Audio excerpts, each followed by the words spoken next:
সালামু আলাইকুম। প্রিয় ভাই বন্ধুরা, কেমন আছেন সবাই? আশা করি ভালো আছেন।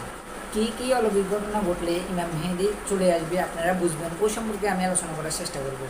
সহিহ মুসলিম শরীফে এবং মুসনাদে আহমদ কিতাবে বর্ণনা আছে যে আশ্চর্যজনক ব্যাপার হলো, আমার উম্মতের একটি দল বাইতুল্লাহ আশ্রয় নেয়া একটি দল কুরাইশিকে হত্যা করার জন্য অগ্রসর হবে।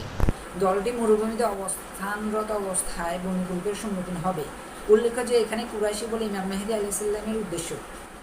হাদিসে আরও এসেছে যে আসমান থেকে এক ব্যক্তির নাম ধরে ডাকা হবে, তাকে কোনো নিম্ন শ্রেণীর মানুষ প্রত্যাখ্যান করবে না, কোনো বিত্তশালী ক্ষমতাবানও অগ্রাহ্য করবে না।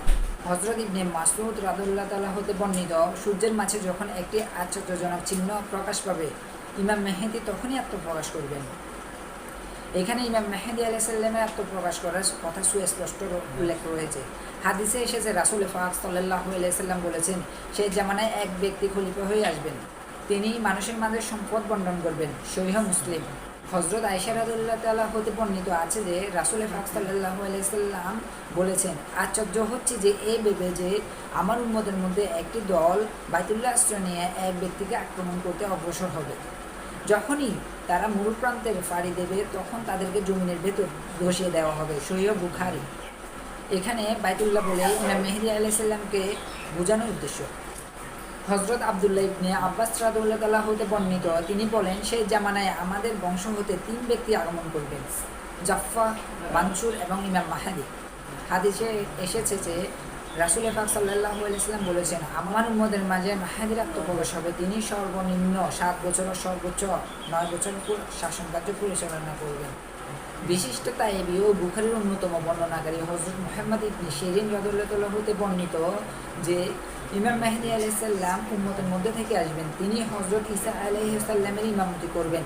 বিশিষ্ট তায়েবী ও বুখারীর অন্যতম বর্ণনাকারী হযরত সাঈদ ইবনে মুসাইব রাদিয়াল্লাহু তাআলা বলেন, সেই জামানায় মানুষ নানা দলে উপদলে বিভক্ত হবে, পরস্পরের মাঝে মতবিরোধ ছড়িয়ে পড়বে, আসমানের দিগন্তে একটি ঝুলন্ত হাত প্রকাশ পাবে, আর আসমান থেকে আহ্বান করবে যে ওই ব্যক্তি তোমাদের নেতৃত্বদানকারী মহাপুরুষ।